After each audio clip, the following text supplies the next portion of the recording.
Is South Africa going to the dogs again? Apparently not. This Work Life Matters season shares informal and candid chats with some of South Africa's youngest startups, businessmen and women, with an understanding of our past and a passion for our future. Our guests draw from Mzansi as inspiration to grow personally, as a brand and individuals, fusing international ideas into a truly South African model, sized to fit our people, economy and culture. Next on this episode, we have Francesca Beighton, Daily Maverick Do It All. Looking forward to it.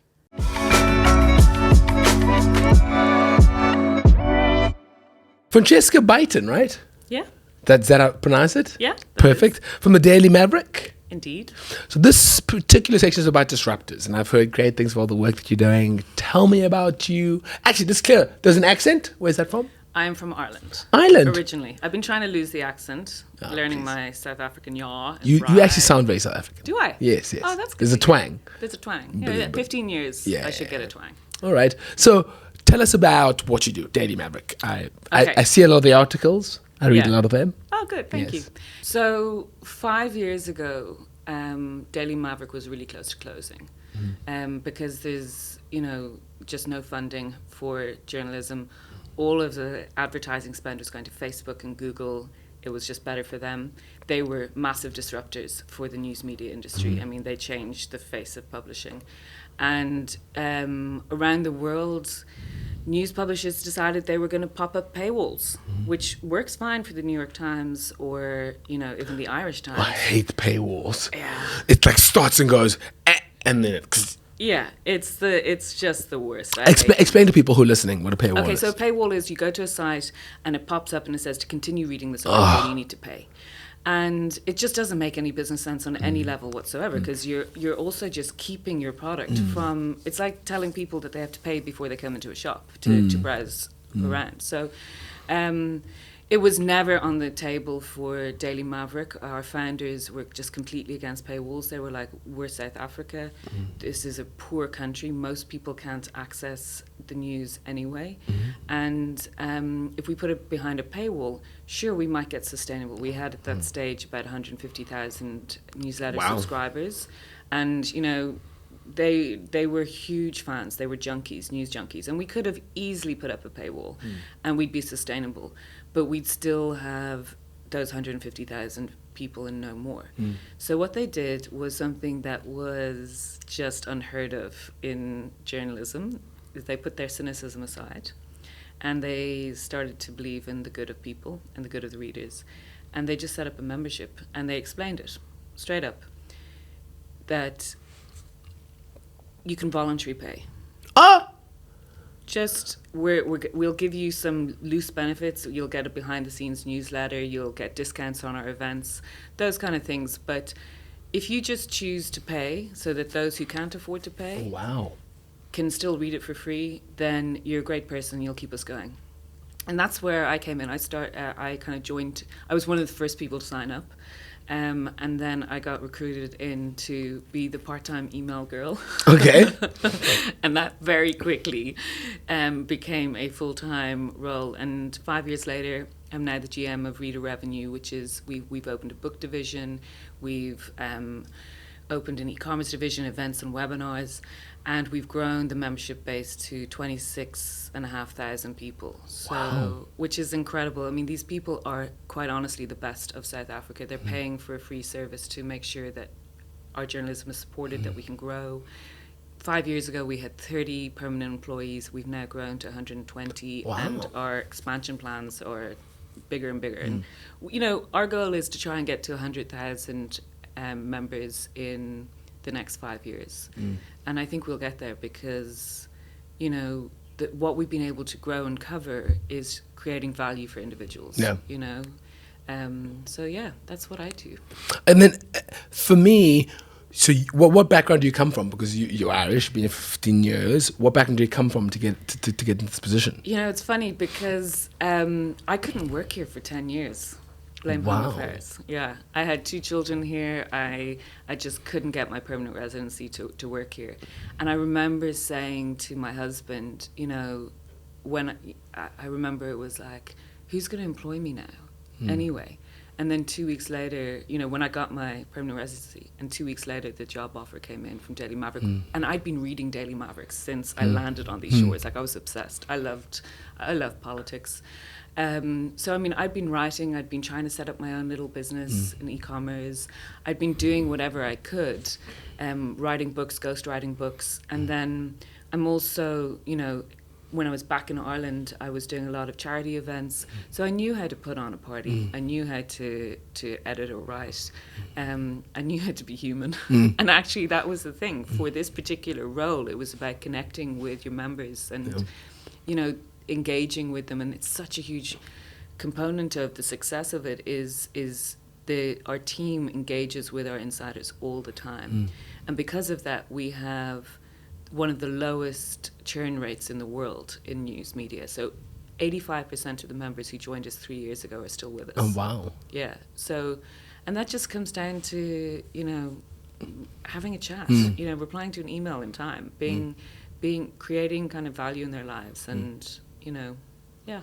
So what do you think Daily Maverick is doing differently? Because I'm sure people are not just jumping on because it's free, and what are you guys doing to disrupt the scene? Because a lot of people I really respect and trust, or when I listen to talk radio, they always go, Daily Maverick said. Then you have this weird kind of trust about the news. What is it that they do that you think you can believe and trust, and why people really stay with you guys? Our mission is defend truth.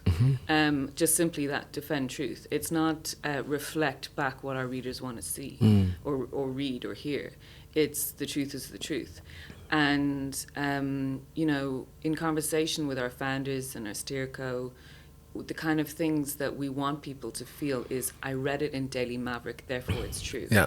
And that's what journalism is. And, what's fascinating is this evolution of digital now, and particularly for young people, you've got Twitter where so much of the youth are getting their news from. And there's no verifying, is it disinformation, is it misinformation?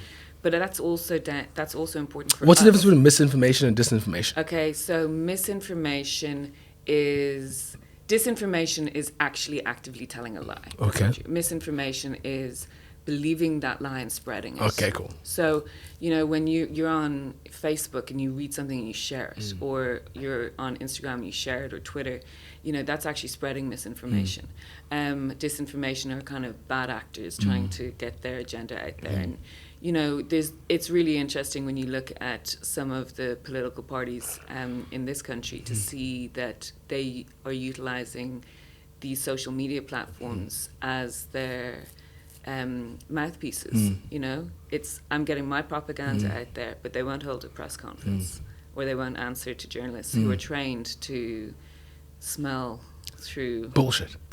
Yes. Yeah, cool. Didn't know if I could say that. As an outsider, actually you're an insider now, 15 years is long enough. When you look at South Africa and the state of media and information and fake news, how do you see it? I'm sure you have a different perspective to many, or... You know what? Looking at South Africa and then looking at media is two very different things. I mean, the media here is so robust. I mean, it is incredible. It just needs more support. We need more journalists. We need more people. We need more community news, local news. So much is happening around the world, around the country, that is just not getting reported on. And when you get things reported on, I think this is something that most people don't understand. They go, but you guys reported on that, but nothing's happened. It's like, yeah, but we can only go so far. So, we can expose corruption, but we can't go and arrest the politician. We can't go and, put together the trial. That has to be the judiciary's work and the police work. But the more we expose, and, 1 week in South African news is the equivalent of a year in the West, in America or Ireland. I could never do this job. I would be so bored doing this job in Ireland. Because it's exhausting for the nation, it's exhausting for the team, but there's a lot of incredible good news stories out there that just can't be written. I mean, we are very interested in writing good news stories because our readers tell us, or people say, I'm sick of the news, and news fatigue is getting, it's becoming a global issue. But The truth is that what people say and what they actually do is very, very different. We can see that when we publish a bad news story, you know, our readership piles up, but we're not looking for clicks there. For us, the real success measurements come in the stories that we didn't have to publish. So, you know, Ace Magashula is not president because of journalism. You know, that's a story, that's a headline we never had to write. And so I think, you know, understandably, the public don't always think of it in that angle, that, you know, there's actually a lot of good news stories coming out of some of these corruption exposures that, you know. So how can we do that? How can we get more journalists? How can we tell more stories? How can that be done? Like, what's the answer to that? It comes down to, well, I think there's a multi-pronged approach. First of all, we need to, young people are really interested. There's this kind of, I was talking to a colleague of mine the other day. She's young, and she was saying she's so frustrated with people saying that the youth are apathetic, that they don't care, that they're not interested. You know, 15 million young people registered to vote in the last election and didn't pitch up. And that's not because they're apathetic, that's because who they're being offered are so bad. And it was raining that day. It didn't. It didn't help. Like, as much, I agree with you, but that particular day, all over South Africa was a really wet, rainy, cold day, which is perfect for the political party in power. It was terrible because I can see the girls going, "My hair."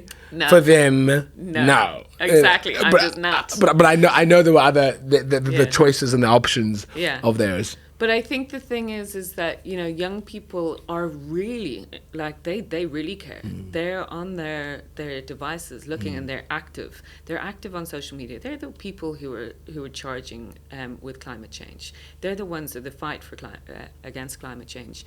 So I think we just need to know that, invite young people in and go, this is not just for older people to be discussing, figuring out. It's your voices that are needed. And people, they need to feel like they're welcome in that space is one way. So do you think young people, I think young people currently talk a lot and they're quite like, wow, they're on there and they know a lot, but are they as hands-on as other generations? Or do they feel like a tweet is a march? You know what I mean? Or a tweet is burning a bra, or a tweet is marching to the union buildings. Because I see them online. They're there, but then we have a protest. Are they there? Yeah, but one of the things I hate is generalizations about generations. Devil's advocate. That's a devil's advocate. Yeah. You know, I hate generalizations about generations. I think that it's really damaging. This whole Gen X, like millennial, like all of that stuff, putting people in a box like that, it's just causing divisions anyway. I think that a lot of young people are really active. I think a lot of people are choosing careers that are not just chasing the cash, which is what, like, my generation wasn't so good at. So I think that's one way, is just ensuring that they know that their voice is not just welcome and it's not going to be slammed down. Actually listen to people. You know, in news media, you know, a lot of young people are on TikTok. How are we going to get a young audience at Daily Maverick is always a question that's flying around. Number one, invite the young people into the most important meetings. Full stop. Yeah. You know, have their voice at the beginning. So that's something that is going to help with news media. The other is that funding. Funding is our biggest issue. We don't get anything from the government. Why would they? That wouldn't work. That's like letting the public potato be picked by Zuma, the last one. And look, see how that went. Yeah. So, and also, you know, we don't get tax breaks. I mean, if you think about what some of the journalism that's just happened in this past year, I mean, one that springs to mind is Rebecca Davis. Oh, winning that court case. Well, no, that was Karen Mohan. Okay, yeah. I like her. But she's fantastic. She's with News 24 and she's a fantastic journalist. No, Rebecca Davis exposed SA Tourism's sponsorship of Tottenham Hotspur. Yes. And saved the country R1 billion because of it. Yes. And, you know, that's just... And she's still alive. She's still alive. And she's still alive. In other countries, she wouldn't be alive. I'm touching wood here because, you know, that's also no joke. Unfortunately, there's too many threats on some of our journalists. But, you know, wouldn't it be cool if just a tiny percentage of that went back into the newsroom that helped expose that? But also just the people, you know, we need people to realize that a paywall, for example, is transactional. I'm going to give you access to what you want to read. You're going to give me 25, 30 rand, whatever. Or the way we like to approach it is we're going to give you access. If we create value in your life, whether you read us once a month or if you don't even read us, but you know that the work we're doing is making you sleep better at night, then just chuck us 25 rand every now and again. 250. I've never heard of this concept. It's incredible. Is it anywhere happening anywhere else in the world? Yeah, there's a lot of newsrooms now across Europe who are doing it in America. What's really interesting is how paywalls are beginning to really slow down and membership is coming up. And it's just about being one of those kind of active citizens who actually cares. And it's a very easy way of doing it, because that's another thing, is that people don't have time to be worrying about how the media is going. It's one of those things that's just going to go away if it's not supported. And then people are going to wake up and be worried. With the way the country's going, what do you think is going to happen? Any predictions of what's going to happen towards media? Anything? Because you said you don't like to generalize, but do you mind predicting? What do you think is going to happen in media in South Africa? Look, I find South African media just fascinating because, you know, as I said, the news cycle is just so vibrant here. There's so much drama all the time. So if anything, I think, and now looking at how many members we have, I think it's going to grow. I think it's going to strengthen. I think that more and more people are going to get involved in communities. I think we're going to inevitably have our challenges. You know, the thing about media is it's ever changing. You know, technology is always changing. AI is a fascinating development for journalism, and it's quite an exciting one because, you know, there's no regulation around it at the moment. But, you know, the way we like to look at it is, if you think about the amount of journalists out there who've been feeling that they are not allowed to be at the party because it's not written in English. Maybe it's not their first language, but they have the thinking, they know the right questions to ask, they know what's going on. Suddenly AI changes their career for them because they can, you know, write what they need to write and have AI do the grammar and things. And so you're looking at it like an expansion of potential journalists that could just change. Yeah, access. And it could just totally change. I find that really exciting. I think that, you know, we're still going to have to figure out how to go on to other social media platforms and keep it safe. And, you know, it's always that thing of, do we want to be on social media, but we have to be on there to spread our news? But, you know, it's just not a happy place. How do you guys deal with fake news? Tell the truth. I mean, like Ferial Haffajee is brilliant at this. She will just fact check everything and she'll put it out there. Just and write articles going, this was tweeted, it's a lie, here's the truth. Oh yes, I've seen her tweets. Yeah, and it's just like fact check. And you know, that's the job of journalism, is to actually tell the truth. And you know, we can't be everywhere at once, and that's where we need more journalists. We need actually to employ more journalists so that there can be more fact checkers out there, so the public know what's real and not. So if you guys do all the fact checks and you put in all the hard work, is there no way that you guys can pass the information to the police? Is there no way, or do the police have to see the story and then investigate, or can no one from your side? Because I've always wondered, I see a story and I'm like, oh wow, this is terrible, this is dreadful, but did they pass it on to the police? So there's this thing in journalism where you have to protect your sources. Ah. Yeah. So and also, you know, a lot of stories have started where the SIU then take over and do their own investigations from scratch. And that's what's really important. And, you know, because just think about it the other way. Like there are other media houses and there have been many fake stories published in this country that have had massive effects. SARS Rogue Unit springs to mind.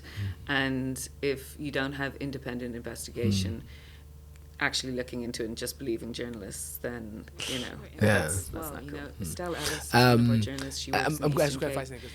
She did a story on a hospital there that had been waiting 11 years for more staff. Babies were dying in this hospital because there was a lack of staff and proper care.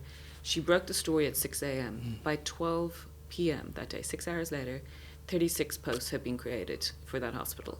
So that's the power of journalism. So, you know, when those kind of things happen, they buoy you and they make you realize actually incremental differences are going to be the difference.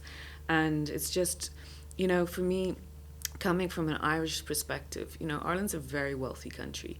We have, I love that country. The people are fantastic. They're big givers. The in accent's society. great as well. Thanks. They're big givers in society, you know. But, and this will come into play at the Rugby World Cup, they don't have the same kind of level of issues that South Africa has. And when you're faced with that adversity on a daily basis, it's why I choose to raise my children here. You have something extraordinary comes out, is the beauty of humanity. You know, people are talking about stronger together with the rugby, and they're putting it all down to the cup. But every day, South Africans are given an opportunity, whether it's at a traffic lights or another situation, where they're facing some adversity and there's kindness there. Every day. That doesn't happen in the rest of the world. So when you see that happening and you see how many good people are out there in civil society and making a difference, you're like, yeah, you know what, I'm really in. Like, because this country really genuinely can change for the better. So thank you so much for all the incredible work that you do. Daily Mavericks, I've been reading it more and more. But usually what I do is I do get quotes from my friends and they send me links. Then I dig in and I'm like, oh my goodness. And I get angry or I get excited or I get extra patriotic. So by the time this comes out, we would have beaten the other half of your country. Yeah. Actually, I don't care. As long as it's great rugby. You do care. You do care. I would prefer to win. But even if we do lose, we'll play... We have to win the quarterfinals anyway. We'll go through the quarterfinals. So win or lose, we're going to the quarterfinals. What if we meet again in the final? That's going to be the 7-1 split. Don't worry about it. Yeah. Ireland's not going to get past the quarterfinals. No. For me, I like the Irish. I don't mind if they win. I must be honest. I love the Irish, cool people. And do you know why they're doing so well now? A few years ago, they put in a lot of money into the development system of the high schools and the after the high schools. Yeah. And it's showing. But also it's the psychology of the team. Yeah. You know, they were brought on a tour of New Zealand last year where they had to play New Zealand 3 times in Maoris once. Yes. And the reason for that was, is it more difficult to beat New Zealand 3 weeks in a row or a quarterfinal, semi-final, final? Oh, wow. And so that suddenly Ireland has some sports psychology going on, which I'm quite excited about. I look forward to seeing it. Yeah. Thanks so much for being here. Thank you. Thank you. It's been awesome.